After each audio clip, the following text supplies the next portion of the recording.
bit camera shy. I am fine. I think I've done it before. Yeah. And then also just want to remind everyone that if they would like to get an article published on Brülosophy.com on behalf of the Brew Club, reach out to me or Alex. I think there's going to be another Firm Tank giveaway here at the end of the year, and I got to get all those details nailed down, but I think that's good. Do we know who's meeting next month? I never quite confirmed that with anybody else. Who we're going to have, or are we still working that out? Alex, do we have somebody lined up? Yeah, we're going to have somebody from the board of the Master Homebrewer program. So rad. So join us next month, and we'll have someone from the Master Homebrewers program come and chat with us about what they're doing for competing and stuff like that. It's actually kind of a neat program, and if you are a paid member of the Brew Club, you get a discount on that. Go ahead, Haven. Talk about average brews. Oh, shit. Sorry, I'm not ready. Okay, there we go. All right. Never mind. Our next average brew is out. I can't believe we're already in quarter 3 of 2023. That's kind of hard to believe how fast this has been flying by. So we're currently collecting data on alt beer. That's kind of a unique style that I haven't brewed before, really struggle to find it even in the wild on a commercial side. So I'm really excited to brew those. I think it's going to be fun to listen to those guys talk about it on the podcast. I think we have a little bit something special to talk about too regarding our alt beer and Martin. So I think that's going to be a lot of fun. So get your votes in. I think most of Alex and Will, I think we both, all of us have our stuff in, but I'm not sure, Daniel or Craig, if you've submitted your data for that too. So go for that. That'll be a lot of fun. And also we have a website for the Brew Club. I don't know if any of you guys have visited that or checked it out, but kind of keeping up on just club happenings, meetings. We have a recipe database there that we're happily taking recipes to. And David has actually been working on a blog section of that too. So Craig, your article is actually the first one that we posted on there with your that was the New Zealand Pills with Colne, where you did all those kind of breakdowns, all those cool pictures of like how you stored it and how you bottled it. So that was kind of our test article to get up on that thing and see how it looks. So if anyone has any fun educational articles, if you want to go through a style or a little experiment that doesn't quite fit the Brew Club experiment series, you're more than welcome to get one on the Brew Club website, and we'll post it for you and get some stuff going. So David will be sharing a link about that within the next couple of days. That's all I got. Alex, anything you want to share about Learned Brewers or any swag that's in the works or anything like that? You're muted. Tagline of the century. Yes. All right, maybe that'll work. Yeah, I think everybody in here is a Learned Brewer, so I don't need to do a spiel for that. But yeah, I think later in August, we're going to have our next set of glassware coming in. Yeah, I think we'll have a form for people to fill out for that. I assume 2 or 3 weeks from now, so keep an eye out for that. It's a design from our very own Ryan Mack. It's very classy Willie Becker glassware that says the Brew Club on it and blue font. So, yeah, that's all I got. Cool. Well, at risk of making him sound like someone who's up his own ass, let me introduce Master Inventor and host of the Brülosophy Show, Martin Keene, who's giving me a face right now. Well, I thought we agreed on this. Yeah, I'm gonna do it anyways because I think it's hilarious to call you a Master Inventor. Yes, thank you. Yeah, thank you for letting me letting me join the Brew Club stuff. You know, my first experience of the Brew Club existed was the article that got published about brewing using Powerade. I don't know if anyone in this call was involved with that, but that is freaking genius, and I'm thinking about trying to replicate that in one of the videos actually. So where is the? I know we talked about like a Will It Brew series. Like, is there some traction on some of that? I think you've done one video maybe. That's right. So yeah, I've only done one, but we talked about we want to do some more, especially if you're brewing with something unusual, sort of unusual ingredients. So the one that I did, it was really like a graph. So we replaced all of the brewing water with cheap store-bought apple juice. So it wasn't a cider, it was a beer. I mean, I did a mash and everything, but whenever there was water, there was just orange juice. The apple, was it orange juice? Yeah, orange juice. No, apple juice. Apple juice. That's right. It was It was apple apple juice. juice with the mash, and then just to see what would come out of it. That was an interesting one, but I'm definitely looking for more inspiration for more of those. That was quite popular. So I love the Powerade idea or something like that, some kind of energy drink, and then anything else as well. But, and we really want to try and get a sort of a will it brew series of just brewing nonsense to see if beer will come out of it. That's amazing. So I'm sure a lot of people have heard your journey, and I know people have heard about how you got probably involved with the Brülosophy show, but like, what actually got you into brewing to begin with, and not just making YouTubes about brewing? Right. So so sort of my background, just to work, I guess, backwards, is I mean, I'm a Brülosophy contributor like Will now. In February, I was sort of brought on to launch a YouTube channel for Brülosophy. So the idea was, can we come up with some kind of video version of Brülosophy that would complement the articles and the blog posts and all that sort of thing? So we've been doing that since February, 6 months of videos almost now. Prior to that, I had a separate YouTube channel called the Homebrew Challenge, and the stick with that was to brew 99 beers in 99 weeks. So I started with style 1A American Light Lager, and then every week for 99 weeks, so basically 2 years, I would brew the next beer in the BJCP guidelines until I got through till the end, through to the historical styles. And each week I would put out a video of the beer and bring in a taster. We'd try it out, share our comments, on to the next one, and just kept recycling through that. Which was it was like a really fun. That's kind of cool now. Like, people are watching the videos, and I've got some stuff like that. This is cool. Then it gets to 18 months, and like, this is the worst decision I've ever made in my life because I still have another X number of beers to brew. But yeah, that was interesting. And once it started to pick up, I couldn't really stop because there were people watching at that point, and it was like, oh, I'm doing 99 beers in 99 weeks. So I couldn't really have a couple of weeks break. Prior to that, though, the thing that sort of got me into brewing was I had another YouTube channel before that called Homebrew How To. And the idea of that channel was we were just doing initially extract brewers' best kits. And I thought, hey, it'd be kind of fun to put some videos out about that. There's not a lot of people doing videos about brewers' best kits. And then eventually I moved into all grain and put out a video. But the problem was the channel was called Homebrew How To, which implies some level of competence. But there was no level of competence whatsoever. So it turns out that people on YouTube are not afraid to tell you if you're doing something dumb. And it kind of worked out quite well. So as long as you don't mind being called an idiot 3 ways from Sunday, which happen frequently, you actually get a lot of good feedback, like specific feedback on your own brew day. So you do something and people will be like, dude, why are you mashing at that temperature? Do you know anything about this? Do you know anything about that? So I ended up learning quite a lot through just putting out very random stuff on the internet and letting brewers tell me what I was doing wrong. So that's how it all started. That was probably 5-6 years ago. Yeah.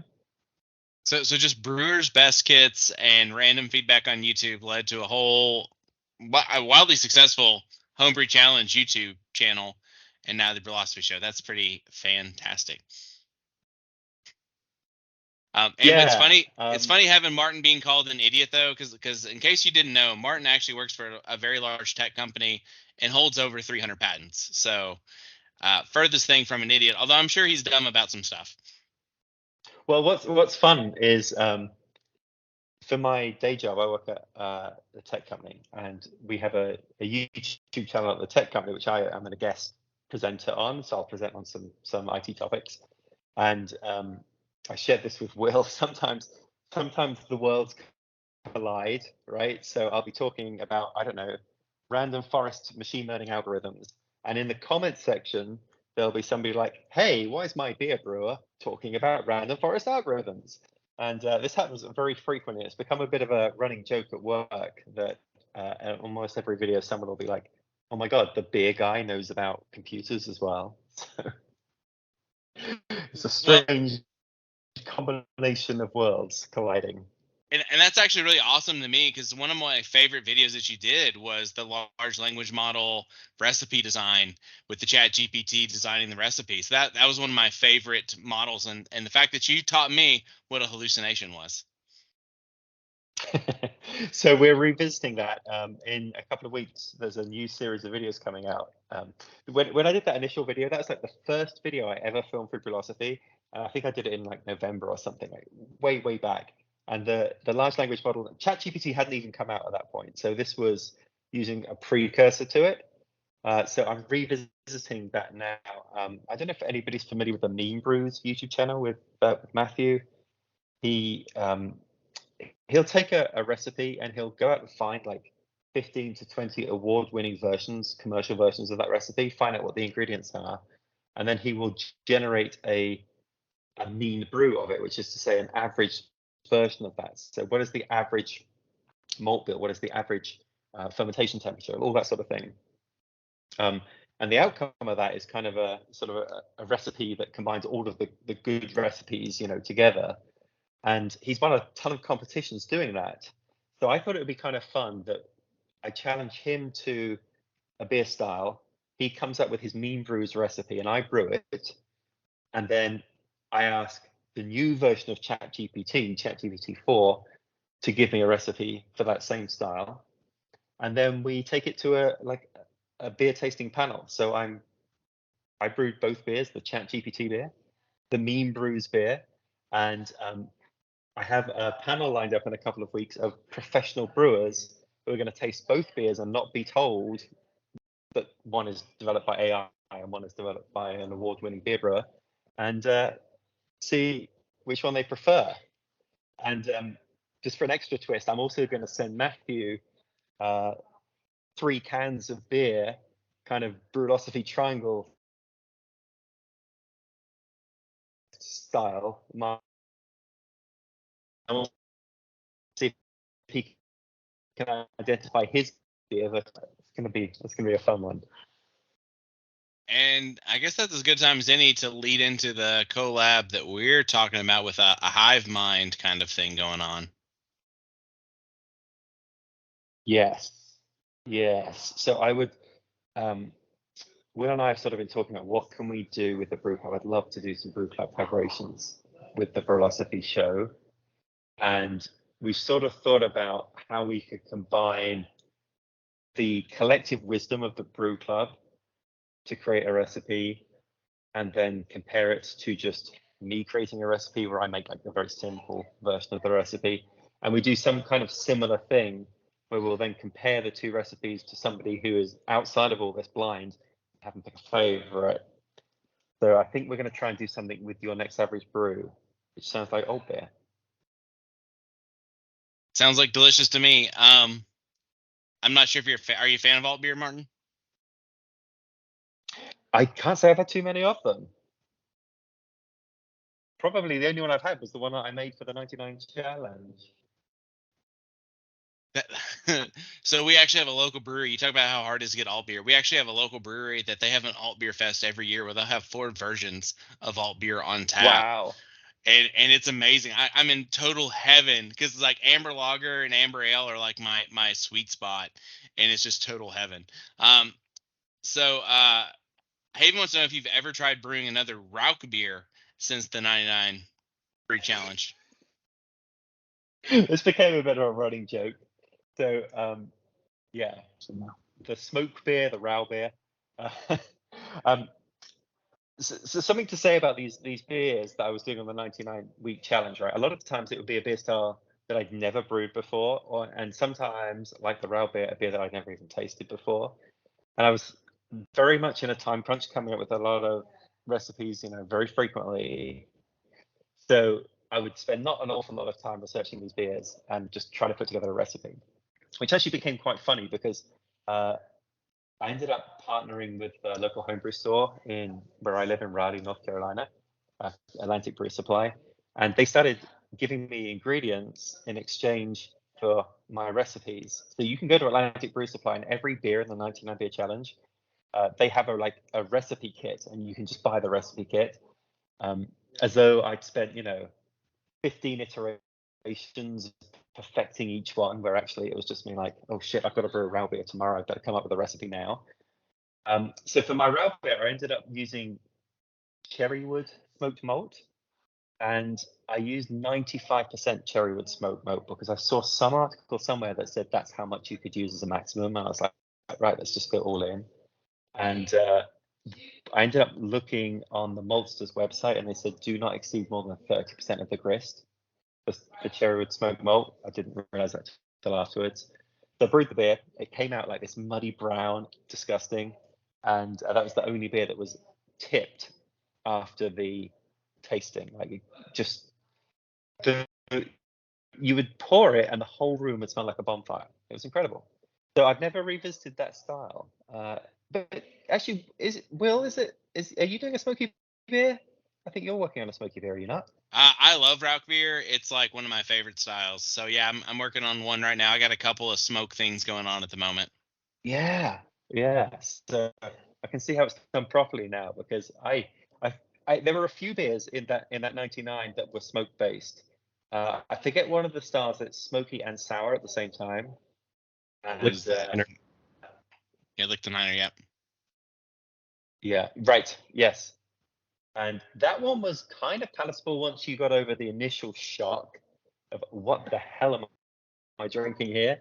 And actually we ended up quite enjoying that one, but the Rauch beer was the absolute worst. The worst of all 99 beers, I always say, was the Rauch beer. But that's not because of the style, that's because of the way I brewed it, I think. Can't blame the style. That I love hearing that, because like some of the worst Rauch beers I've ever had were like weird malts that somebody used way too much of. Like Wireman Beechwood smoked malt, you could go 100%, and they may taste like ham, but at least it's like edible ham. Whereas some of these other smoked maltsters, it's definitely like goes over the top quick, so quick. Well, I should have known I was on the wrong path, because when I went to the homebrew store to pick up the ingredients I needed, like 10 pounds of cherry wood smoked malt, and they had it in this 3-pound container for the entire store. So I was like, well, I'm gonna need a little bit more than this, and they ended up bringing out the entire bag, the whole sack, out for me. That should have been the clue that this was a bad idea. So you used a phrase earlier, and I see some other questions, but I have to ask this now. And you said tipping, and so for dumping your keg, you said tipping. So obviously you're not from the US of A. So why don't you tell us where you're originally from here, Martin? Dumping the keg, yeah, okay, yeah. So I'm originally from England. You were tipping it. Tipping it. I was tipping it out. That's right. Yeah, I've been in the US for nearly 20 years, and I still just run into stuff like that where I didn't realize that was a Britishism, an Englishism, Anglicism. I don't know. So you don't tip out your kegs? You dump out your kegs? Is that right? Yeah, I dump my kegs, but I love it. So keep it up. Just do it. It's the reason I watch Doctor Who's, to get all the funny things. So where in England are you actually from? So I'm from Southampton. So that's south coast of England. Not famous for a lot. There's a Premier League soccer team there. Well, there was. They got relegated. And it's where the Titanic launched from. So kind of famous for a sinking ship, but that's about it. I mean, let's hope that it doesn't carry over into anything else. And you went to school in the UK, or did you go abroad for university, as they would say? No, everything in Southampton. So I was in Southampton. Then I got my job at my tech company, little ways from Southampton, not far, in a place called Winchester. And then they moved me over on a temporary assignment for a 2-year assignment to Raleigh, North Carolina. I had never even heard of North Carolina as a state, but they sent me over there. The first night I got here, somebody bought me tickets to a country music concert, a Toby Keith concert. I'd never heard of country music either. So I went to this country music concert, and everywhere it's like just like pickup trucks and Confederate flags and stuff like that. And I was like, oh, okay, so this is North Carolina. And then it turns out it's not like North Carolina is in the South, but it's actually nobody from North Carolina lives in the Raleigh area. It's just like everyone's from India and Northeast and like stuff like that. So it turns out that's been a very representative example of North Carolina. But that was a 2-year assignment. I ended up staying, becoming a citizen. Never going to go back to England because it's way better here. Okay, so I have to ask this question.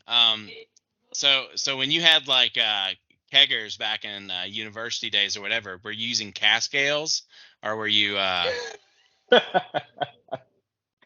Cask keggers, yeah, right. You get the hammer and you like. I just have to know. It's funny, like when I go back to England now, I absolutely love the real ales, the cask ales, and just how many little local varieties of tiny little brewers there are, and they all have their own ESBs, English IPAs, English Goldens, stuff like that, and I love it. But when I lived in England, I used to drink Budweiser and all these American beers because that was the fancy import. Didn't really appreciate all the really wonderful English stuff that I absolutely love now until I ended up moving to the US. So you weren't like a huge like real ale movement kind of guy back when you lived in England.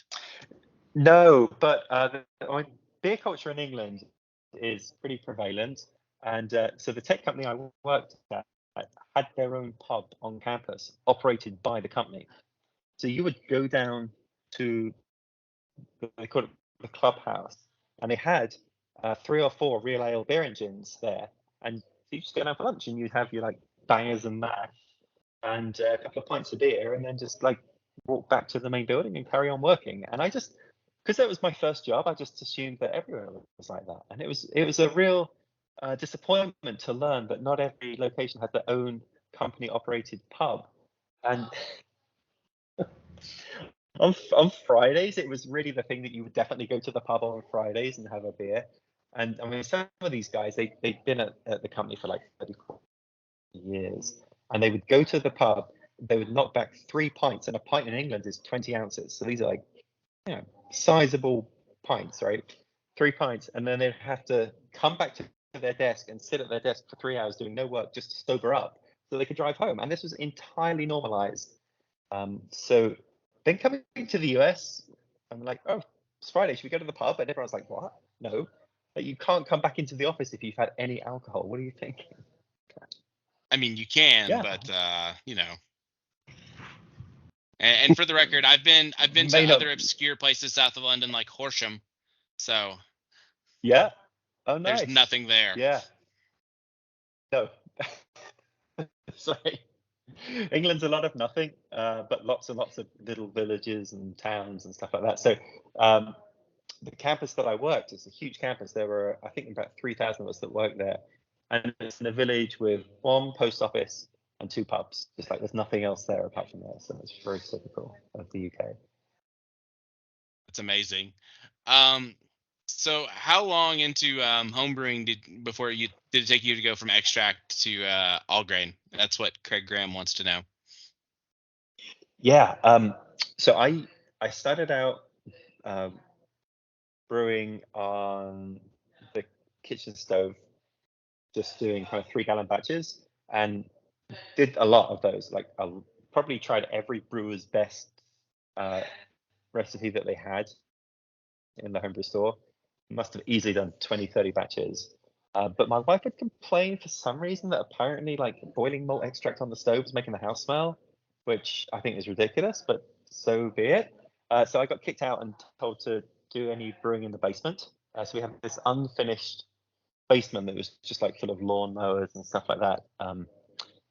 And that became my brew space, and it wouldn't make the house smell because there was a door in it. And then it's like, well, if I had this brew space, I might as well switch to all grain. So probably about a year. And now if you come down into my unfinished basement, there's a glycol system and 4 stainless steel fermenters. And if you've seen any of the Brülosophy show, I guess you've seen it. I have cameras everywhere. Like if we come to sell the house, there's going to be questions asked about what went on in Martin's basement, because I have cameras hanging from the wall permanently mounted. So in the brewing space, I have 4 cameras. There's an overhead camera, there's 2 on the side, there's 2 in the front, 1 on the side.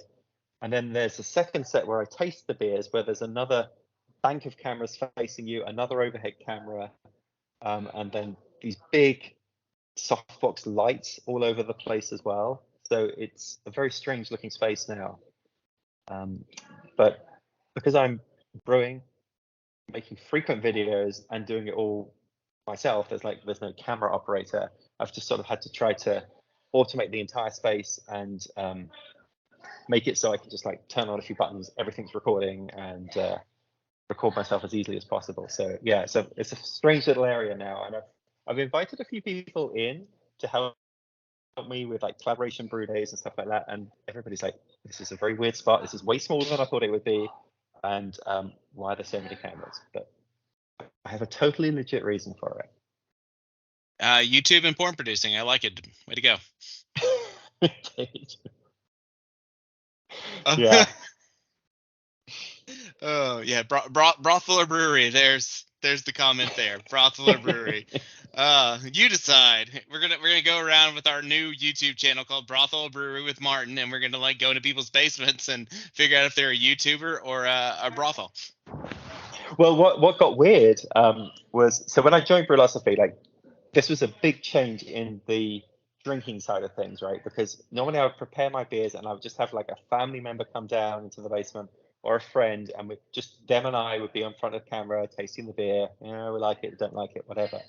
Once I moved over to Brülosophy, now you're talking about data collection. So I need to get 20 different people to try the beers. So for the first one, I thought I'm going to do this in the basement and record everybody doing the tasting, because we've never recorded data collection before, and it's kind of interesting. So I had to get people to come down into my basement and try the beers. Well, I got through family, friends, and neighbors pretty quickly, and I still hadn't got to 20 people that were willing to come. So then we posted a link out on this neighborhood next door, and just said, hey, anybody interested in trying some beers for a brewing website? If so, come to this address and come down into this guy's basement. And then we sort of posted it, and then we're like, actually, that doesn't sound very good. Like, come to this stranger's basement and try his homebrew with cameras everywhere. But amazingly, people did. Like, people, I had no idea who they were. They were like from the neighborhood, and they would come down and they tried the beers, and then they would leave, and the next ones would come down, and I got my 20 through that. But yeah, they never came back, so I've had to come up with a different way of data collection. So, yeah.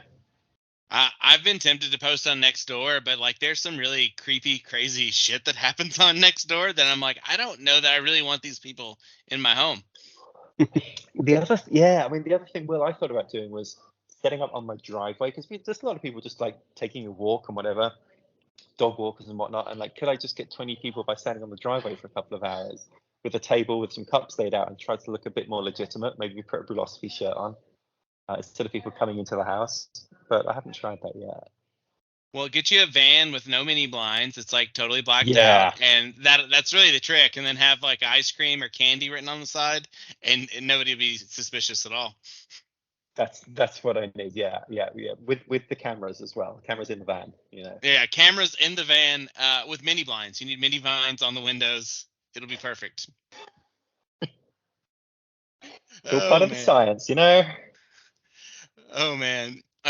So after the homebrew challenge and Brülosophy and all that stuff, are there any styles that you kind of discovered and continue to brew more regularly because of all of that? That's what the Graham whole also reason wants to know.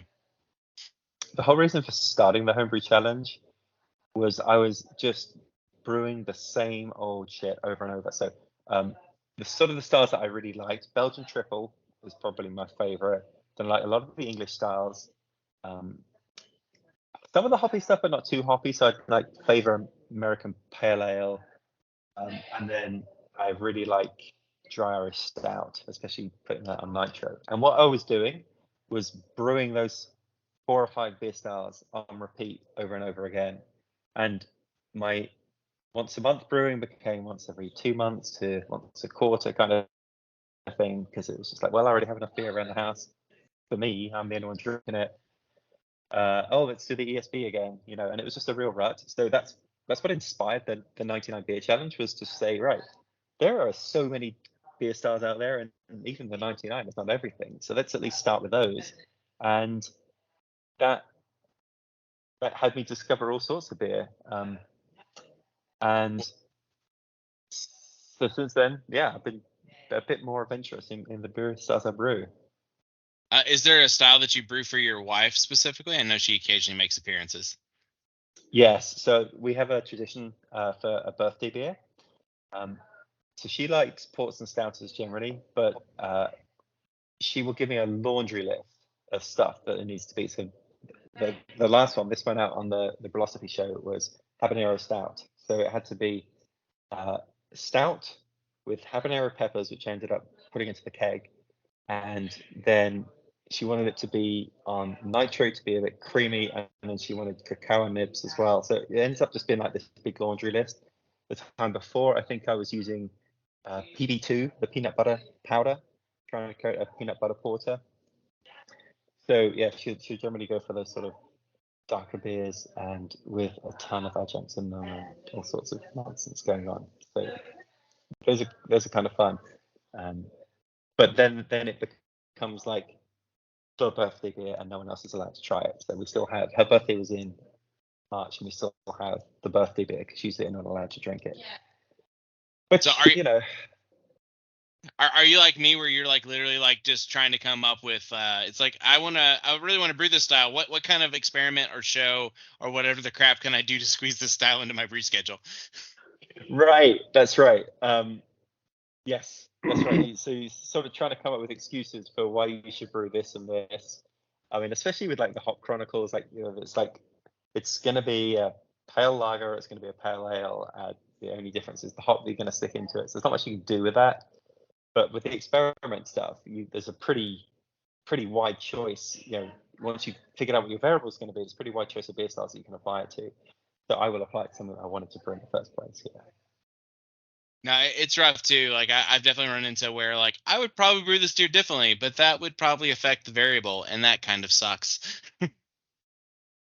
Right. And of course, so the other thing that I found now, especially with Brülosophy, is because I'm brewing sometimes, well, for every experiment, you brew 2 batches of the same beer, and you always brew 5-gallon batches. Whereas the Homebrew Challenge, I was brewing 3-gallon batches. I cottoned on pretty quickly that if I'm brewing every week, I did not want 5 gallons of beer to dispense of each week. So I have a tremendous amount of beer now, and I don't know what to do with it. Well, you get tipping, buddy. I have to tip it. That's right. I don't want to tip it, but sometimes I have to tip it. I only have so many kegs. I only have so much storage for. I realized that I need a bigger storage space to keep the beer cold, because I can store 9 kegs cold, but it's not enough. It's not enough. So do you have like a keezer that you're using, or do you just have like a random freezer hanging out, chest freezer hanging out? Like what's your beer storage dispensary setup? Yeah, so I have a keezer with a collar that'll fit 6 kegs in it. And then that's kind of an interesting setup, because when we moved into our house, we were like, okay, we're going to get a house with a basement, because I've never had a basement before. And in the basement will exist an English oak bar. That was like the first thing. So we ended up hiring this carpenter guy who built for us from scratch this 10-foot oak bar and installed it in our basement. It's beautiful. I love it. And the thing is, though, all of the beer stuff is in the unfinished basement, which is behind the wall behind the bar. So what I ended up doing was drilling a hole between the bar through that wall into the unfinished basement, running some insulated tubing from the keezer into the finished space of the basement, and then put 4 beer taps in through there. So it's kind of cool that you can be at the bar and just pulling drinks, and the kegs are actually somewhere out of sight. It's really annoying though, because if you like, oh, I just need to check the, clean the keg, or I need to turn up the gas or something like that, I have to pull the keg handle and then run around like 30 steps to get behind the wall now to change the keg or to up the pressure, run back, see if it's worked, and go forth, back and forth like that. So didn't really think that through, but yeah, that's the setup. Is like a proper English oak bar, and serving the beers from that. I'm sure it looks badass though. Like it's got to look pretty cool. Yeah, it's fun. It's fun. And then it's like, oh well, it started off. Let's just put one tap there, so it was literally one tap, and then it's like, well, you can easily change from one tap to two with the same, the same stand. And then it's like two is really not getting it done. Let's move to four. So I'm at four at the minute, and one of those is an optional nitro tap. So that's pretty cool. But like I say, I have 9 beers on, available normally at any point. I just don't have enough space to store them. And then I would really like a beer engine, with cask ale and stuff, or at least coming out of a keg. So that might be the next thing. I would love for you to do cask ale experiments. That sounds amazing to me. Right, with a proper cask instead of doing it in corny kegs as well. But I think you have to drink it real fast if you do that. I think the cask only lasts a couple of weeks. Daniel, did you have something you want to ask? Go ahead, buddy. So this might be a hard question, but I'll go for it here. I also like dark beers, brown beers, porters, and stouts. But I don't like a lot of stouts because it's too dark. And I was told that I was telling someone that I don't like coffee because the roast and it's too dark and I don't like the taste of coffee. And they said the difference between a porter and a stout is more of how long or how dark the grain is roasted. So I was wondering, what ingredients should I stay away from and what should I go more towards, even though I like dark beers, not too dark, too roasted? Yeah. So for me, I mean, I'm kind of similar. I don't like, I do enjoy coffee, but I don't really like the super dark, like imperial stouts and stuff like that very much necessarily. My favorite kind of style like that is English porter, because you get the roastiness, but it's not too much. Okay. So I'm just looking at my recipe for that. So yeah, my English porter is, the base malt for that's Marisota, which is just, always a good start for any British beer. But then I just have a mix of brown malt, Crystal 45, and then just a touch of chocolate malt. And that's enough to get the SRM to be dark enough. Okay. Let's see, I'm not sure what the SRM of that is, but it's not huge. My SRM color is 23. It's kind of a deep brown, I guess. But with that, then you just get those really nice porter notes without too much of the roastiness. Okay. All right. Thanks. I'll give him a second on pursuing English porter, because English porter is delicious and it's not over the top on ABV or the roastiness, and it's really just solid beer. I also don't find Irish stout to be too roasty when you do it well. Right, that's right. Yeah, Irish stout is good, and of course if you put it on nitro, that just gives it that creamy texture to it as well, which I really enjoy. So that sort of balances out the roastiness as well. Okay, let me see over here and see what other questions people have, or if I have to make something up. There's a lot of fun comments about vans and dispensaries. Well, I can't see the comments, huh? If you're on the phone app, it's a little more difficult. But if you, how many kegs do you have? I'm actually curious about this. I'm not sure. I have a lot, probably something like 15, but they're not all operational. I've got the keg with the broken post or the broken PRV, and or the mysterious leak that I've not been able to figure out what it is, that sort of thing. So something like 15, maybe 10 operational. I think we're about on the same page there. I'm somewhere between 10 and 15, but I think most of mine are operational minus 1 or 2. But I have some of those old pin lock kegs that I changed the posts all to be ball lock on, and that's a great way to make all your stuff operational. Oh yeah, yeah. No, I started with ball lock, so they're all ball lock. But I used to just buy the cheapest keg I could find at the homebrew store, and they're pretty battered. And some have lasted really well, and some are just Garbage. cannot figure out what the leak is. All right, I see some hands raising.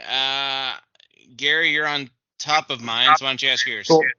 Yeah, just wondering how much research you did into each of the styles before you started brewing them. Like, how far in advance were you doing your planning and reading about it and that kind of thing? Right. So the whole production thing of the homebrew challenge was kind of interesting because I had to put a video out each week. So if you work backwards from there, I hadn't sort of realized the way that the BJCP guidelines were structured is that it's front end loaded with lagers. So it's all lagers at the front. And then once you finish doing the lagers for 3 months, there are no more lagers in the entire BJCP guidelines. It's so weird.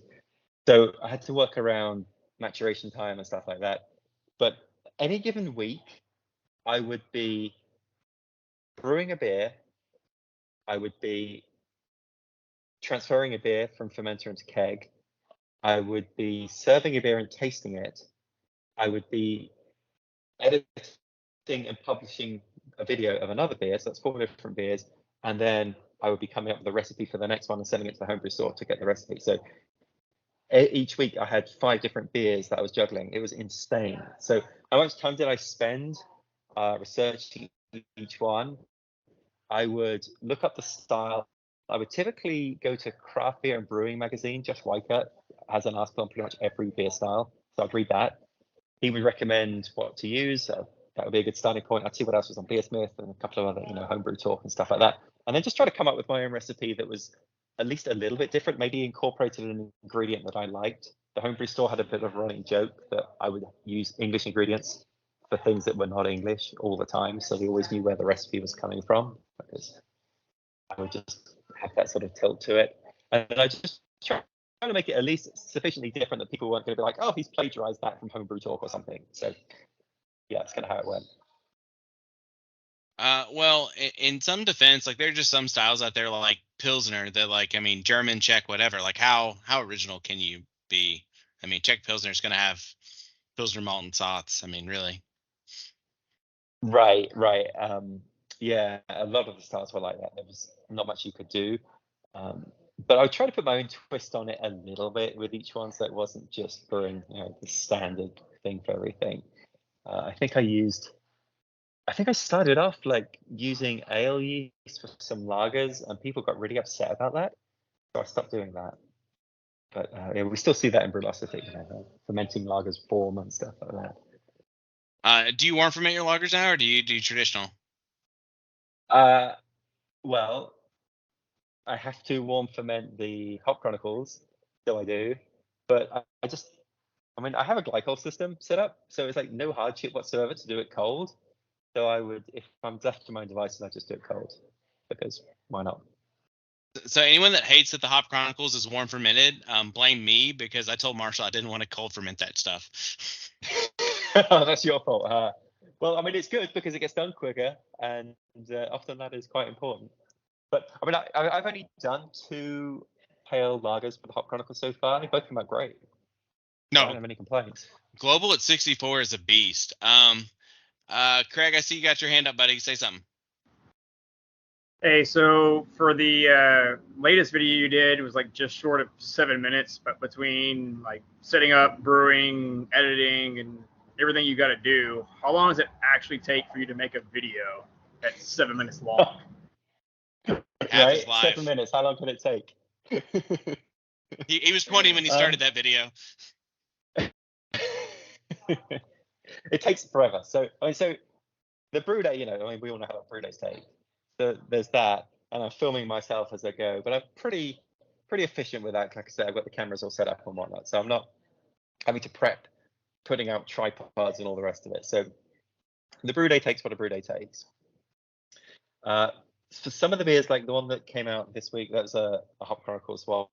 It wasn't too long, so I'd script it for a couple of days, just sort of researching the hop, film it, edit it. I would say maybe 10 hours of elapsed time for that video. But for the some of the videos are quite a bit harder than that. Like the experiments take forever. So you got the double brew day to deal with, where you're doing two things at once and filming. So that's kind of a pain. Then doubles the cleaning, double transfer time, all that sort of stuff. And then you have to do the data collection, which takes a while. And then I'm trying to film little bits and pieces. So the entire video might be 10 minutes, but it might be shot over a course of 6 weeks, where there is like 6 different days of shooting to put it all together.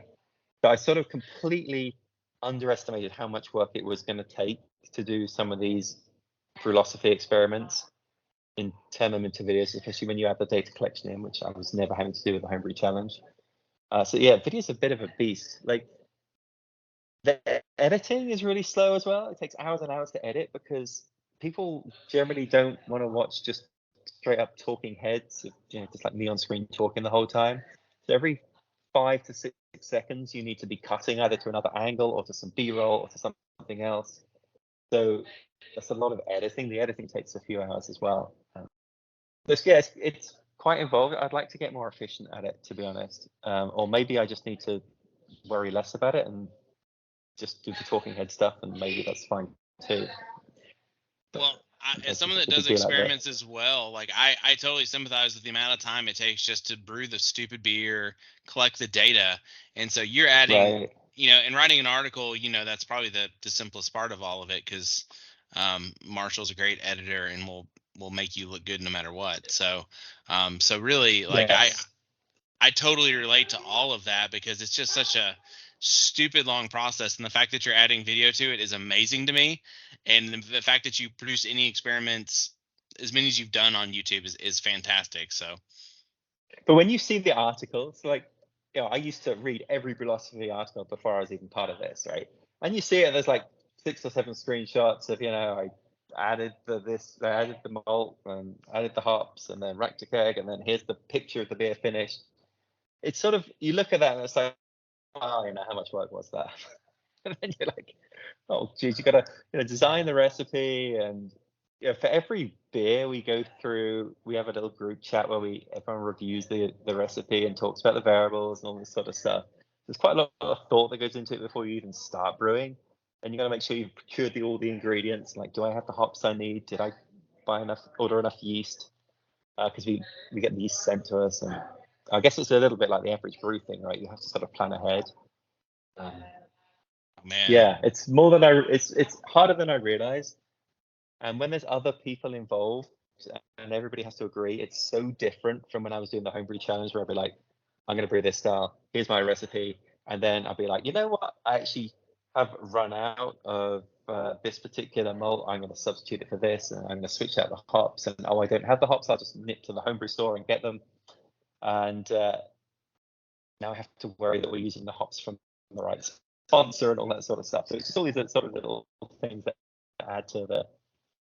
I don't know. I just need to be more organized, I think. Gary said you need to invent Gary said you need to invent the short and shoddy version of video editing. That's right. That is totally right. Because going through the Homebrew Challenge, I got so optimized at every single part of that sucker, right? When you do the same thing every week for 99 weeks, it's like, right, I'm going to do 30-minute mashes, 30-minute boils. Absolutely, screw it. I'm just saved an hour right there every week times 99. Like, awesome. And just every little area like that where you could take a little bit of time off, switching to 240 volt. Now I don't have to wait for the thing to warm up, and I can get from mash temperature to boil temperature super quickly. Every little area that could be optimized was optimized. So I guess it's a case of doing the same thing for this. So, how many 60-minute mashes did you do before you joined Brülosophy versus now? Well, I hadn't done a 60-minute boil for probably over a year until Brülosophy. The mashes sometimes, yeah, because I would just be like busy doing something else and just let it go. I mean, that's fine. But the set there waiting for the boil for an hour, I still today, it's like, what am I doing? That takes so long. cooling this thing down by now. Just add a few more hops for bittering. That's fine with that. Yeah, just a couple of pellets of Magnum. We're there. We don't need to do Right, this anymore. exactly. No, that's exactly it. And for me, I mean, that was one of the cool things about switching to 30-minute mash, 30-minute boil. I figured out, I do take a hit on my brewhouse efficiency. So I have a claw hammer system, and I would get around 68% brewhouse efficiency. If I did a 30-minute mash, 62 to 65, depending on the gravity of the beer. But it was predictable, and I've just had a bit more grain, to get to where I want it to be. And I did not notice any problems with any of the beers doing those short mashes and boils. So yeah, I'm in the same boat. I was the same way. I hadn't done a 60-minute mash or a full 60-minute boil until I joined Brülosophy in years. So yeah, right, that's right. So it's kind of funny going that, but I mean, I get it, and also that doing the 5 gallons thing has been the other thing for me. It's I never want 5 gallons of what I've made on tap, almost never. That's too much. There's so many other beers that need to be drunk, so I want to get on to the next one. But I understand the reason for doing it, because that's the standard batch size. So that's what we also, how much shit would get talked to us on articles and comments and everything else? How much more shit actually would get talked to us if we didn't do all of these things? Right. It's just trying to make it the most applicable, I think, to the biggest audience. And if everyone's doing 5 gallons or 19 liters, that's what we should be doing too. But I mean, I'd be curious to know actually what you guys do. Is everybody doing the traditional 60-60 mash and boil, or hitting it up and shortening it down a bit? If I do it, I'm watching the sports football game or something like that, I'll just let it boil. It doesn't matter if it's a half hour or an hour. It's just sitting there. So same thing with the mash. So I don't make that many mashes, not many batches. I also make 10 liter or 12 liter batches also. Just nice. Yeah. Ben said overnight mashing. Exactly. Overnight mashing is a brilliant way to save some time. Oh, that is such a good trick. I started to get into that for some of the bigger beers, of overnight mashing, especially if you have an electric system. I will just put the grains in before bed and then set it to 152 and just have it flick on and off the heating element overnight. Then in the morning, you're ready to go straight to the boil. That's a good one. So I liked, like a lot of people here, I liked 45-minute mashes, but that just gave me more time to kind of prep crap. And that was really it, because 30-minute mash on your brew day, short and shoddy 30-minute mash, 30 or less minute boil, it's a busy time. So yeah, so I thought there's some of the short and shoddy that have been 20 minutes for both of those things. It's too quick. I'm not ready for the next stage when that happens. You don't even get your crap sanitized. You just put your immersion wort chiller. I just put it straight in the freaking kettle, because I'm I don't have enough time to think about this. Right. Just coming to a boil. Daniel, did you have your hand up? Do you have another question, buddy? Since you're a technology guy, what kind of technology do you use for beer making other than ChatGPT you talked about? Do you have a digital hydrometer? Do you have, yeast count equipment? What else do you have technology-wise? Not much. So, so Will got me into this. I got Raspberry Pi and connected that to some tilts. I haven't really got that running very well yet, because I found that the tilt in the stainless steel fermenters has a really short distance for the Pi needs to be really close to the fermenters for that to work. But I kind of envisioned setting up a screen. So I have 4 fermenters connected to a glycol system and 4 tilts. And I was like, well, I'll put one in each, and then they can all report into the screen, and I could see fermentation temperature. And they're not super accurate, I think, for gravity readings, but a rough gravity reading at least. So I have that. I do have the digital hydrometer kind of thing for the gravity readings that connects to my phone. But that's about it. It's a not very high tech setup. Is anyone using anything else high tech? Is there anything I should be using? I'm up for it. Do you have a pH meter? Yeah, I do have a pH meter. Almost never use it, but I do have a pH meter. Yes. Yeah, people That was check my that. next question. I'm unclear that people check that, but it's okay. Yeah, I have a pH meter and a TDS meter. So I use distilled water, reverse osmosis water. So I'll just check my the output of that. But that's about it. Yeah, I'm getting into pH, and some people are all in and some aren't, and it's just all over the place. And so you don't worry about it much. Do you use any like buffering agents or anything, or you're just going? So I will just use Brewfather, and it will, once I put the water in there, if the expected pH is going to be a little bit off, if I'm just using a lot of light malts, I will put a bit of lactic acid in based on what it says. If it says you want 3 milliliters of lactic acid, I'll throw that in to the brewing water. But I very rarely actually check if it got me into the right pH range, so I don't know how accurate its calculations are. Okay. I'm not any better. Yeah. I literally since I was moved to using like RO water, I don't check pH hardly at all. And most of the pH experiments at Brülosophy don't really come back significant, so I just kind of stopped caring. Although our water here is super basic, like it's very there's a whole bunch of calcium carbonate in it, and so you kind of have to watch if you use the tap water. But for the actual, if I'm using RO water, I don't care. Yeah, that's made a big difference to me. You switching to the RO.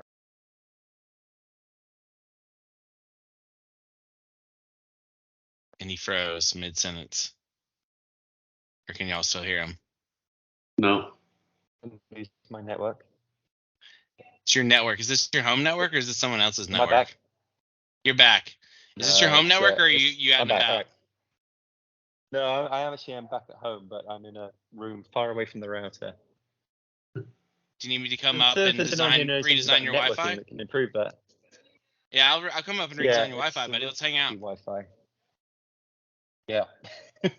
Yeah, I was just saying that the RO water has made a big difference to me. That I have a lot of chloramine in my water, and I was just using a water filter, like an RB camping water filter, and then I'd throw in a Camden tablet if I remembered, which I didn't always remember. And since I switched to RO, just the beers taste so much better. 100% agree. That's been the biggest change for me. All right, Daniel, you're the one with all the questions. Keep rolling because we're almost at an hour here. I think I'm done now. Hold on. Okay. I'll drop my hand. I have to know this one question, Martin. What is your desert island beer? Oh, commercial beer? Whatever. Yeah, Guinness. It's not very original, but Really? if I could just have one beer, Guinness with the nitro pour, with the widget in the can. It's like, if I could only drink one beer, that's the beer I'd have. I did not expect that. You surprised me, sir. Well, I have Irish heritage, so I'm kind of required to say that, I guess. Irish heritage in English? What's going on here, Martin? Irish mother, English father. Let's get out of this family tree now. Okay, let's go. What were you gonna say? What were you gonna say, Daniel? Go ahead. Have you done any pressure fermenting? Yes, yeah. Done quite a bit of pressure fermenting. So I've done using the spike fermenters I've got. They'll go up to about 15 psi, so you can pressure ferment at about 12. And then before that, I have Firmzilla. You can go much higher in those. And then I have a spinning valve, which I'm going to apply to a keg as well. Really take it up there.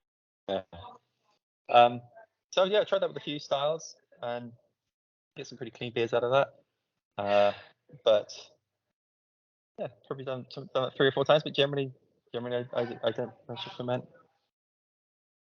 Okay, Adam has his hand up.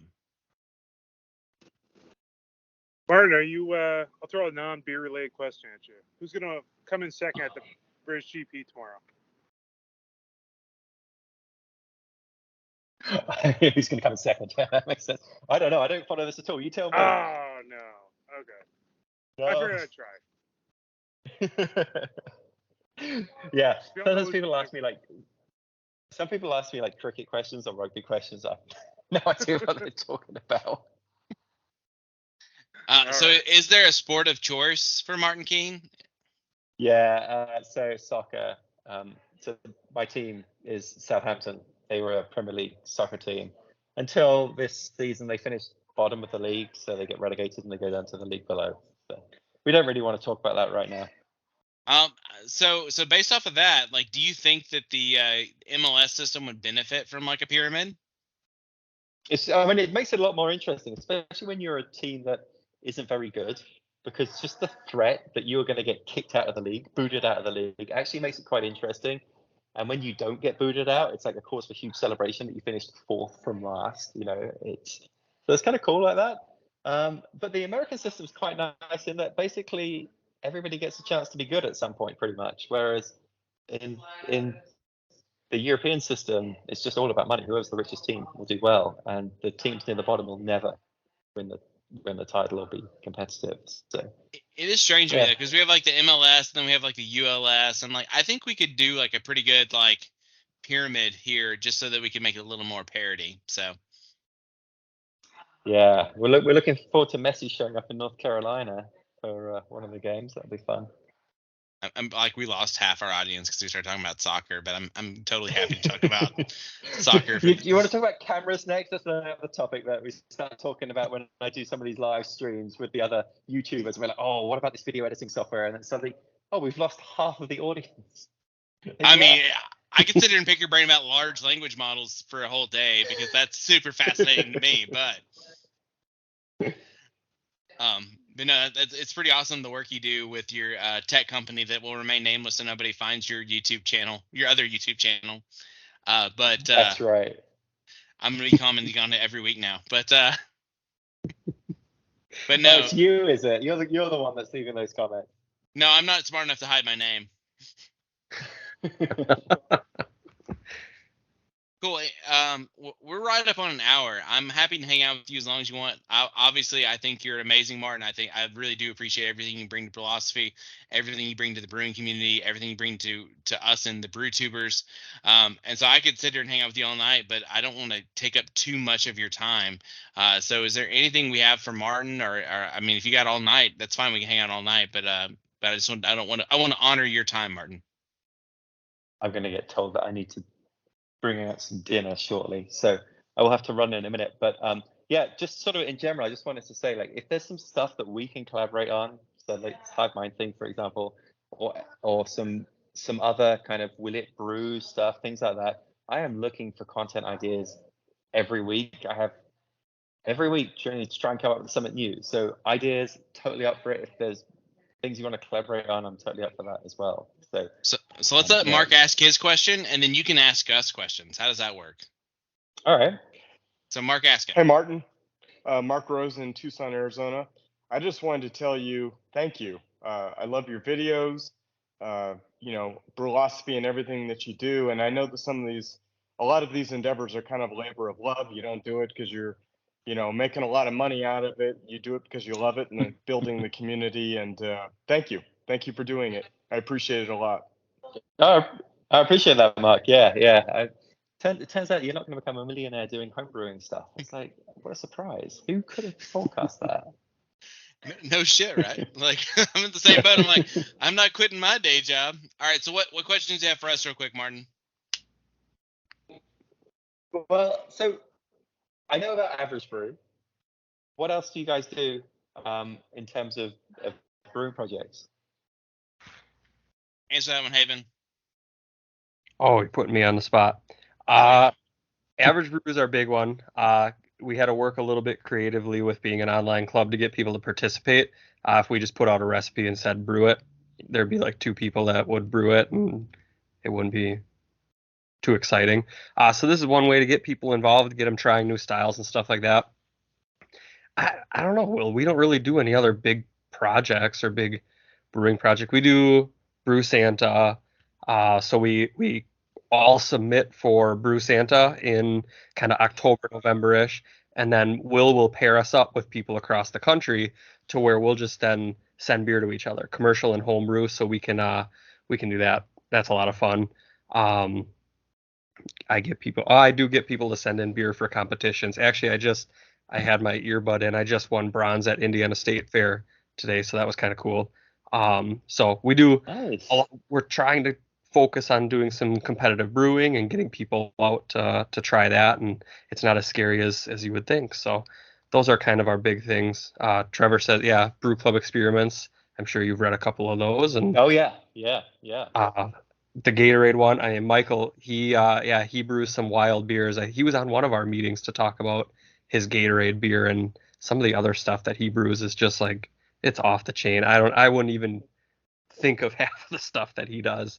We have a couple other ideas of different like swaps and stuff like that we can do later this year, so that'll be coming. That'll be kind of fun, but that's about it. Well, we also do trivia on our Discord channel, Haven. So really, you forgot the most important thing. Discord, that's right. We do Discord. That's kind of our big, like, that thing's all. There hasn't been a single day that there hasn't been something talked about on that Discord channel, which is awesome. It's just a fun little community to chat with. And then I'll put together some trivia nights, different topics on brewing, and I'm working on the one with our first non-brewing topic. Well, not brewing beer, maybe. So that'll be kind of fun, and just give away prizes and hang out and test some knowledge. And I always everyone always hears the topic and thinks, oh, I got this. And then I throw some curveballs at them and just like dig deep in the weeds for some crazy questions. And I love seeing people just get stumped on it. So it's a lot of fun. Martin Keene's favorite football team coming up next trivia night. Manchester United. No. Yeah, he loves Man U. No, I don't want to hear that. More of a city guy. So when Marshall does the average brew tastings, when he has a bunch of people talking about the beers, are you giving each other shit when they they like talk about each of the beers and which ones they like and which ones they don't? We did, and then we started doing a trivia to how predictable not trivia, a bingo card for how predictable they are, talking about Miller Lite, Juniper, all that kind of stuff. We did a collective kind of collected all the ideas of like just Marshallisms and stuff like that they say on the podcast, and we all did a bingo card. Just stop. Yeah. And what's even better is that the bingo card looks like it comes from some sketchy website that's going to just infect you with malware. It's terrible. It's horrible. Oh, I love that idea. Yeah. I don't think we told Marshall about that one. But that sounds pretty fun. There probably are like 12 core phrases every time they're going to show up. Oh, you bet.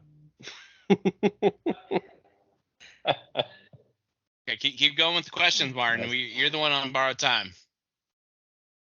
Yeah, no, I got to run. I was told I was going to bring takeout food at 8, which is now 10 minutes ago. So thank you very much for having me on. This has been a blast. It's really cool that you guys are doing this as like an online version of a homebrew club. I guess it probably took a lot of planning. The nice thing about a regular homebrew club is like everyone just brings a beer and you simply got something to talk about, but it probably takes a bit more effort when everybody's remote. So thanks for having me on. This has been fun. Yeah, summer we're down a little bit depending on the month, but usually when fall rolls back around, people get more on a schedule, and it turns out a little bit higher. So sorry to have you on a low production month here, Martin. But I really, I love you, brother. I think you're fantastic, and I'm so glad that you came and shared some time with us. Absolutely. Yeah, no, thanks a lot. What is the best way to contact you? Do you have a philosophy email? Yep, Martin Brülosophy. I got cut off. All of us are our first name at Brülosophy.com, and you can reach us there. Okay. And harass us endlessly, Yep, or you can just comment on his YouTube channel and and say some hateful stuff on his YouTube channel, and he'll respond to that too, probably. Join the club. Yeah. All right, thanks a lot. Go make your wife happy, Martin. All right, cheers, guys. Later. Thanks, see you guys. Thanks. Bye. See you later. Thank you.